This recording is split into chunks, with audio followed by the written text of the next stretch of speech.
The Second Italo-Senussi War, 1929 to 1934, and the execution of Omar Mukhtar, the forgotten Libyan genocide. At the end of the 1920s, a great tragedy unfolded in the heart of North Africa.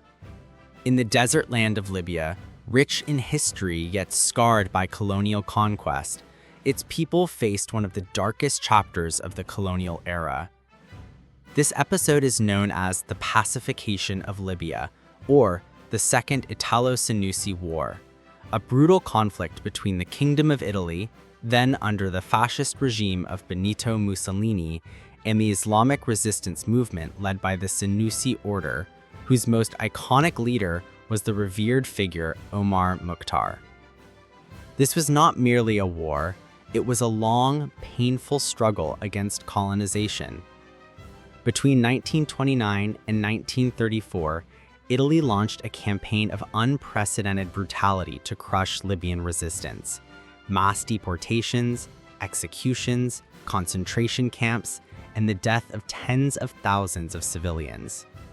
This period is now regarded as a state-planned genocide that nearly destroyed the native population of Cyrenaica.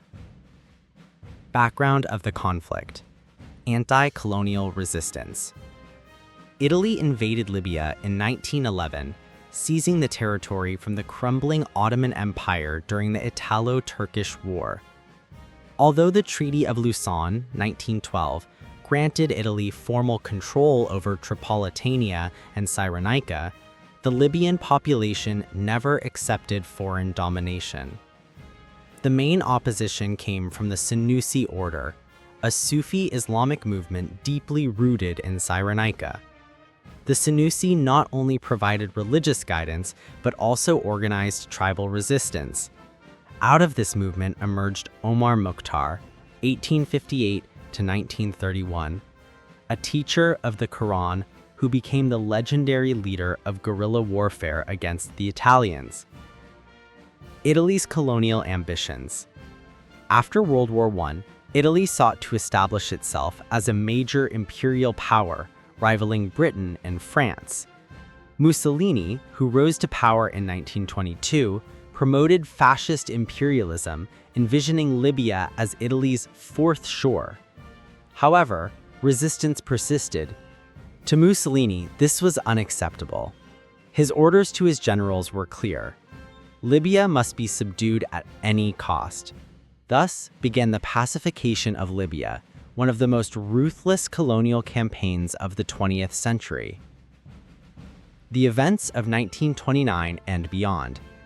Escalation of violence. While fighting between Italy and the Senussi had raged since the 1910s, the late 1920s marked a turning point. In 1929, Italy intensified its efforts by waging total war against the population of Cyrenaica. The man tasked with leading this campaign was General Rodolfo Graziani, known as the Butcher of Fezzan. His mission was simple: annihilate the Senussi resistance and secure full Italian control.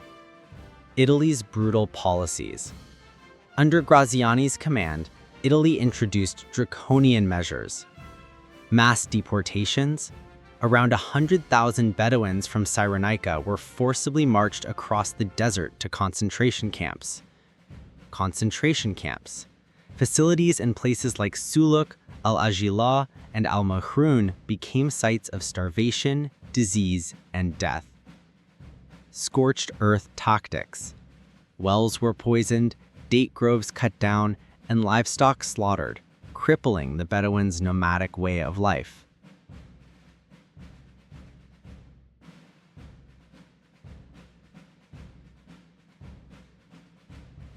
The Libyan Genocide, 1929 to 1934. Historians today describe this period as one of the first modern genocides in Africa. The scale of devastation was catastrophic. Of Cyrenaica's population of about 225,000, more than half perished due to famine, disease, or executions. Families were torn apart, entire tribes uprooted from their ancestral lands. traditional nomadic culture was nearly erased under fascist colonial rule. Italy officially labeled this campaign as pacification, a grotesque euphemism for systematic extermination. The end of resistance and the execution of Omar Mukhtar. Capture of the Lion of the Desert. For over 2 decades, Omar Mukhtar led a brilliant guerrilla campaign against Italian forces. Even in his 70s, he commanded raids in the desert, striking quickly and disappearing into the mountains. But on September 11, 1931, Mukhtar was ambushed and captured during a battle at Wadi Boutaga. Wounded and unable to escape, he was taken prisoner by the Italians. Public execution. On September 16, 1931, after a summary military trial, Omar Mukhtar was sentenced to death. The Italians executed him by hanging in front of thousands of Libyans in the town of Saluk. The fascists intended to break the will of the people by displaying Mukhtar's death. Instead, they immortalized him as a martyr. His famous words, "We will not surrender, we win or we die," continue to inspire freedom movements worldwide. Aftermath, cover-up, and colonial propaganda. Following the suppression of the resistance, Italy tried to erase evidence of its crimes.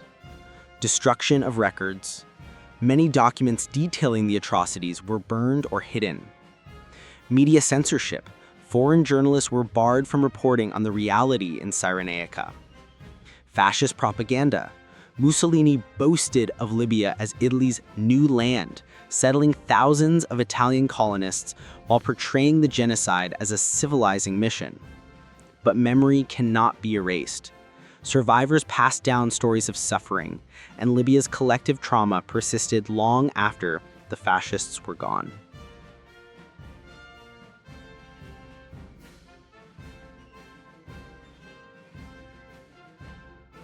Italy's apology. It was not until decades later that Italy formally acknowledged its crimes. In August 2008, Italian Prime Minister Silvio Berlusconi traveled to Benghazi to offer a historic apology to the Libyan people. Italy expressed regret for the execution of Omar Mukhtar, the deportations, massacres, and suffering inflicted on Libyans, the broader legacy of fascist colonialism. As part of reconciliation, Italy pledged $5 billion in infrastructure investments in Libya.